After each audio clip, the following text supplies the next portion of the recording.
This town is crying out, fuck all the trends. Mika's grabbing coffee with some underground gems. It's Rogues FM. Rogues FM.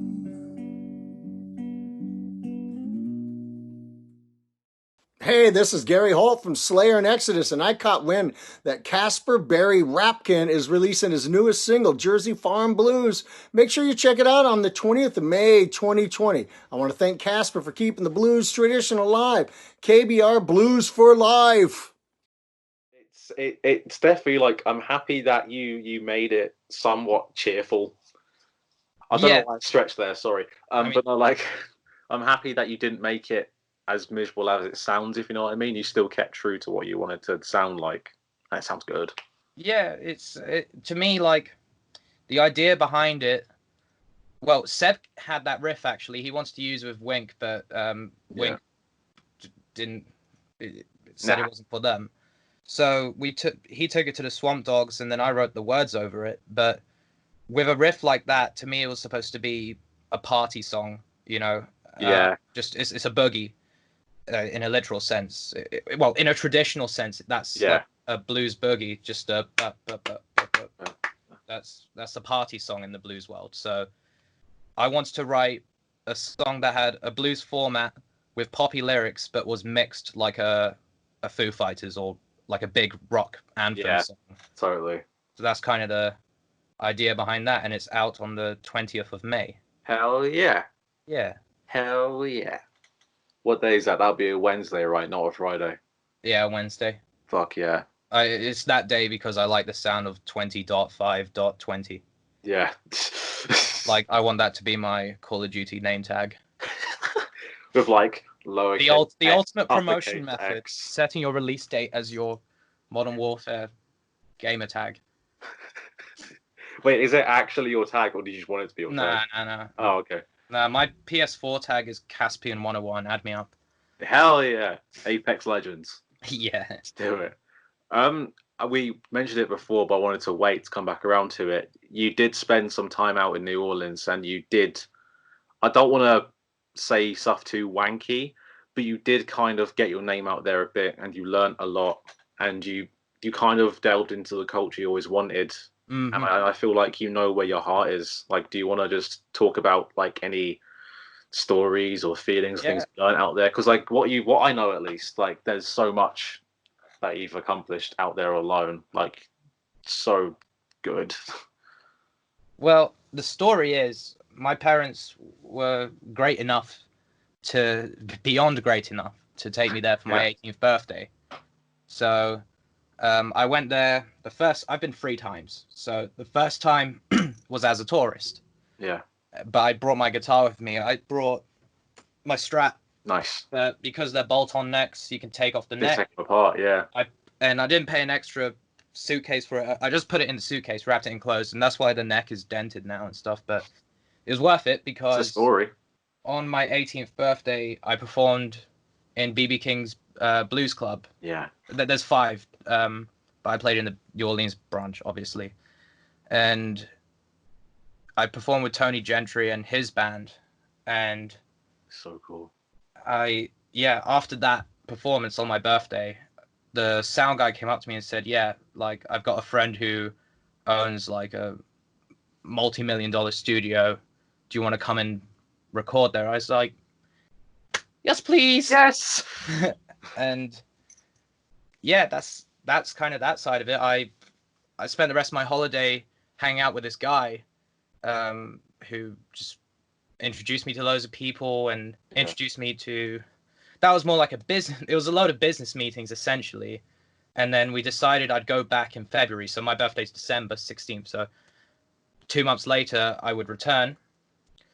And I got a story, but I don't know how to incorporate it. But the second time I went, I recorded my first single, Sailing.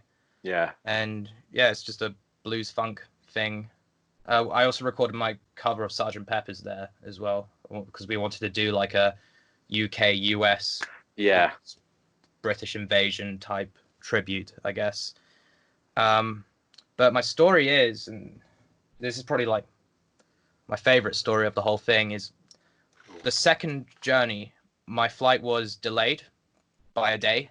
They cancelled the flight, and I suspect because British Airways didn't want to pay for the fuel to carry about 30 people all the way there on a 400-seat plane, right? Yeah. Does that make sense? So Yeah, they there's cancelled no the flight profit to save in that because they'd flight. save more money in fuel. Yeah. Is what I suspect happened. They said it's something to do with the air conditioning. So they put us in a hotel, and I was upset because I was gonna miss Mardi Gras Day. Yeah, I remember this. I remember But seeing it on Facebook. yeah, it was a bit rip, but good comes from bad because the next day I was sitting in the terminal like I was exactly 24 hours beforehand, and there was a dude sitting opposite me in a white suit, and he had his wife with him, and I was like, white suit, cool hat, He's sick going to do all boots, this. sunglasses on, even though he's in a terminal in Heathrow Airport. I was like, this guy's someone. Yeah. So I started talking to the lady next to me who I had a brief conversation with the day before because she was on the cancelled flight. Yeah. And I said, so why were you going to New Orleans? And she said, oh, Mardi Gras. And I said, okay. I'm going to make a blues single there. And then like, I had to be obnoxious me and get up. her attention. Yeah. But so he didn't hear me, but his wife said, oh, my husband here, he's a blues musician. And I was like, oh, wow, what's your name? And he said, Walter Wolfman Washington. So I looked him up on Wikipedia, and I was like, oh, nice to meet you and all that, and have a safe, enjoy your flight, whatever. And then I looked him up on Wikipedia before boarding a plane. I was like, okay, because he used to like, he was Lee Dorsey's guitar player, and Lee Dorsey's like a New Orleans jazz funk like legend. Nice. He wrote "Get Out My Life, Woman," which is like a big blues standard now. And now he's a solo artist. Has been since the 70s. Nice. But so anyway, we're recording my song in the studio one day, 1 out of the 4 days, and the engineer says, oh, Walter's playing at the DBA tonight. Oh, cool, Kaspar, you should go to that. Have you heard of Walter? And I said, oh yeah, I met him. What? How? And I said, oh, he was in my terminal. He was changing over after playing Mumbai Blues Festival. He had played Mumbai Blues Festival, flew into Heathrow Shit. to get back. And he said, oh, no fucking way, we can get you backstage and all this shit. And I'm like, yeah. Yes. So I ended up chilling with him backstage. He has got a really nice guitar. I've never seen anything like it. It's like a, I don't know. It's an old Gibson hollow body. It was really nice. He let me noodle on it. And then after he asked if I wanted to sit in, and in like Southern music culture, I guess sitting in just means joining in, just jamming, but unofficially. If you're going to have a jam, I feel like in the UK it's sometimes a big deal, but if you say, oh, I'm going to sit in, just casual plug in, and if you don't know what you're doing, it's okay to turn the volume off and just stand there. So but I jammed with him. We did like just a jazzy blues thing, and yeah, it was cool. And I love his music now. I bought a CD whilst I was there, and yeah, that's that story. Dude. And I don't want to keep going on about it, but the third time I went, me and my family went again. We did Atlanta, Georgia, Nashville, Tennessee, Memphis, Tennessee, Tupelo, Mississippi, Clarksdale, Mississippi, New Orleans, and we went back to Covington where that studio is for a epic jam. And I vlogged the whole thing. I was going to make a video, and then my phone died. I lost everything. Shit. Including the Abbey Road session where I recorded Jersey Farm. Oh, is that what happened? Yeah, I had vlogs and like that. Yeah, I'd have a lot more YouTube videos right now if I had just backed up my phone. So lesson from that, back up your phone. Yeah. But yeah, that's kind of that really. So cool. Yeah. So good. Do you want to do a little jam for us right now, per chance? I'd love to. Per mayhaps? Yeah. Hell yeah. For anyone who's interested, I'm in open D tuning, which basically means you're tuning to an open chord. So it's an E shape, but tuned down here.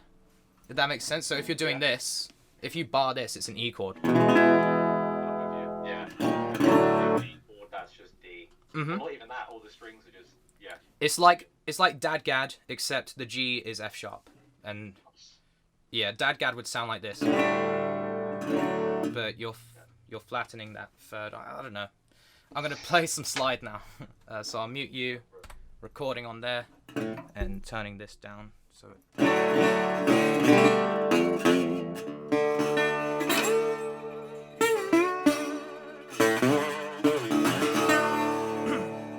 Yeah, I went to the corner store to buy me a can of Red Bull.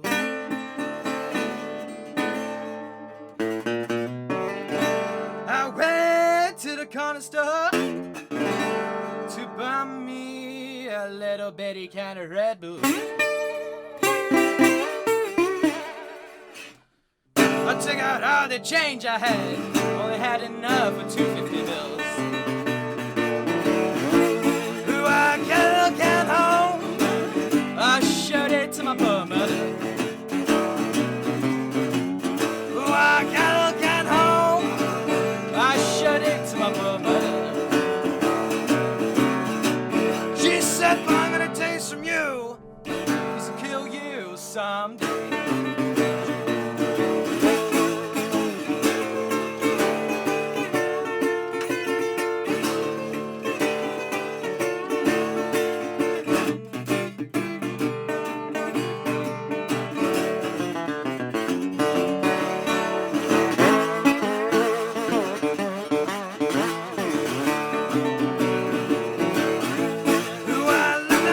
One day I saw that blue and chrome can.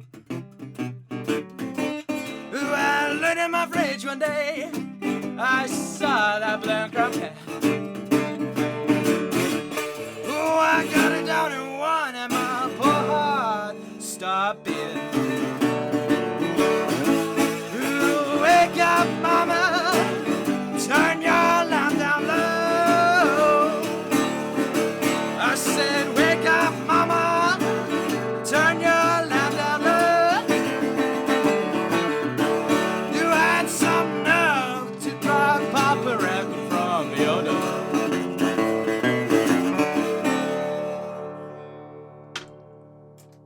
Yeah. Yeah! I've unmuted you and I turned feel myself. weird. Sorry if it's weird to clap. I'm going to clap anyway. So thank you for that. Thank you, man. Holy shit, we're going 40 minutes, man. Wow. Wow. This is a big boy. Yeah, you're probably going to want to cut it up and stuff. Before I do kick you off, there's like two little things I want to ask you, because I know with your gigs you always carry around like little like history lessons, probably things that you picked up in Orleans, but also stuff that you know on your own accord. Like you always make a very valid point and often overlooked point that blues is still very much, even though not recognized, a blueprint in a lot of things even today, from like R&B and pop or anything. Oh yeah, Ask you about that, and also following on from that, is there like any album or song you want to recommend people to listen to, like of anything? Wait, do you want me to talk about the history first or recommend a thing? Do history first. Do history first, then Okay. and the recommendation. So the timeline essentially goes, and you know this is a really simplistic version, but when African slaves were brought over to the US, they brought their rhythms, they brought their instruments, and they brought their stories with them, as well as their religion as well. There's a lot of, like, we get, you know, the whole voodoo mojo thing, and it all comes from African tradition. Like, for example, the term juke joint, which is like a blues club, somewhere where after people have been working in tobacco, corn, cotton fields all week, on Saturday they'd all go to the juke joint to get drunk and listen to blues. However, because of this, less people started going to church, and the African Americans would say, oh, that's juga, that means the bad spirit.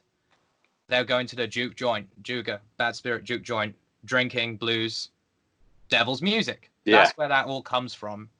Well, that was the thing, right? That rock and roll was the most evil thing. Because I remember, I think, oh shit, I'll butt in real quick. There's a quote. I think it was regarding Little Richard over a TV performance. I think someone said something like, "Oh, he's got the devil inside him. Listen to him. Look at how he's moving." Because like sounds like that were just like not appreciated or welcomed back then. Yeah, it was a tricky thing. I'll touch I'll touch base on that again, but Yeah. the timeline is basically the African music to work music, like field hollers. So, for example, you know, we all know the version of Black Betty, which is like, well, Black Betty, but the original version just, well, not the original, but Leadbelly's recording, the first recording of that song, is just clapping. Oh, Black Betty, bam, balam, oh, and people sing that in, oh Jesus, in the fields. So that became the blues, and the first person to really, there we go, to put it into context like that was this man. Let me see if you can see that. Nice. Yes, that is Charlie Patton. Hi. He was the first to like kind of put it on recording, put the blues form on recording. And someone who digged that a lot, and one of his good friends was Sunhouse. And Sunhouse is the guy who couldn't decide if he wanted to be a blues person or a church person, and he kept going between both and didn't know what to do. And he ended up blending it together. And yeah, so after that, Sunhouse met Robert Johnson. Robert Johnson was a crap guitarist when he first met him. He couldn't play. People would send Robert Johnson away. So Robert Johnson got tired of this, and the legend goes he sold his soul left to the for devil. 6 months, came back and was amazing because he sold his soul to the devil at the crossroads. So yeah, from Robert Johnson we got Led Zeppelin, Black Sabbath, metal, and the Beatles. And from Beatles we had pop. Yeah. And from blues we had jazz, and from jazz we had funk. And now we have like hip hop and metal, and it really does all come from there. We didn't have, and that's like scratching the surface as well, because like I think like a big like resurgence, people listening to blues probably. That's what got me into blues as well. Really was Jack White. Yeah. Because like his favorite musician is Sunhouse. Yes. Listen to the old, even now with Raconteurs, the new album, or even like his new solo stuff, there's still blues there. Yeah. Like there is still traditional blues scale, which is like the first thing you told me to learn when I started playing, because I was like, learn blues scale. It's in everything. Like, like Jack White really is just like a modern garage blues rocker. Yeah. And like he's definitely brought more attention to it. Like I didn't know who Sunhouse was until I saw him mention it in a I think it was an interview or a film or something. It might get loud. He talks. Don't you mind people grinning in your face? That's his favorite song. Yes. Yeah. Is it that one or is it another? No, I think it's it's one that's like either a minute and a half long or 2 minutes long. Because I remember that in that film there's a bit where he puts on the record player and he's sitting there and he's going like. And he goes, "Yeah, my favorite song ever." Don't you mind? It might be grinning in your face. Could be that. I don't remember. It's definitely Sunhouse. Like yes. Another prime example is Kurt Cobain and Leadbelly. Yeah. Kurt covered "Where Did You Sleep Last Night," and there's that old meme in the blues scene saying like, "Oh yeah, Kurt Cobain wrote that. Ha, he's so talented." Yeah, I mean, he is talented. Don't get me wrong, but Leadbelly did write that, and again, another example of it being forgotten. But if anyone's interested to learn exactly what went down, I recommend this book. It's called "The Land Where the Blues Began" by Alan Lomax. And Alan Lomax was sent for this very reason, was sent by the U.S. government from Washington to the South, because the U.S. government realized there are all these towns with all this culture, and they thought, oh, we're going to lose all this if we just keep leaving them behind. So why don't you and your son get in a truck? We've invented the portable recording machine. You can just make vinyls on the run. And they went to all these towns where they wouldn't have had recording studios, but discovered all this music. And they discovered Leadbelly. You know, I don't think if they discovered Leadbelly, we wouldn't have nearly as much rock and roll and rock music as we do. Definitely not. And country played a huge part in that as well. Yeah. Like, I mean, you said it best. Like prime examples are Beatles and Zeppelin. Like it is blues, and it's still relevant and still present, and it's still everywhere. And I'm really glad that like someone is keeping that tradition of like what it was at the start about. And it's also why I wanted to bring you on as well, just so you can talk about it on an open platform. Just because it's definitely insightful and it's interesting to learn about too. So like, thank you for that. Oh, thank you, man. That's something I've wanted to do. You can't really go Yeah. into that much detail on the radio. You kind No. of just have to, like, yeah. I like doing live radio, but sometimes it's like, for example, you asked me like, oh, you mentioned history lessons in Yeah. do a bit of a history lesson, and on a live radio, I said, yes, I do. The blues has affected pop music greatly. Yeah. But on here, I can just go crazy, go stupid. So thank you for do that. Yeah. There's like this difference between a 2-mark exam question or a 30 marker. You know, Yeah. like there's just a big difference. But Mm. before I do kick you off, because we have been going for some time, I just realised. Yeah. Yeah. Before I do kick you off, one album you want to recommend people to listen to? I said that really fast, but one album you want to tell people to like check out? Anything you like at all? Anything. If it's this stuff you're interested in, I suggest BB King live at the Regal.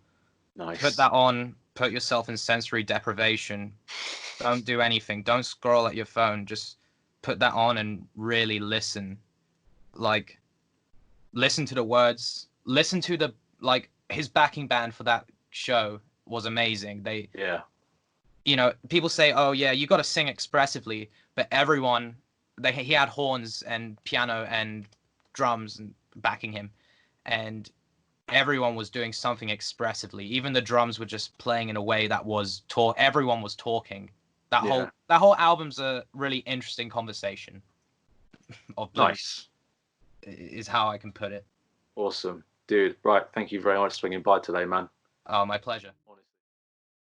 You still here? It's over. Go home. Who the fuck am I kidding? You're stuck at home anyway. Anyways, thank you very much for watching tonight. I love you. Stay safe. We got this.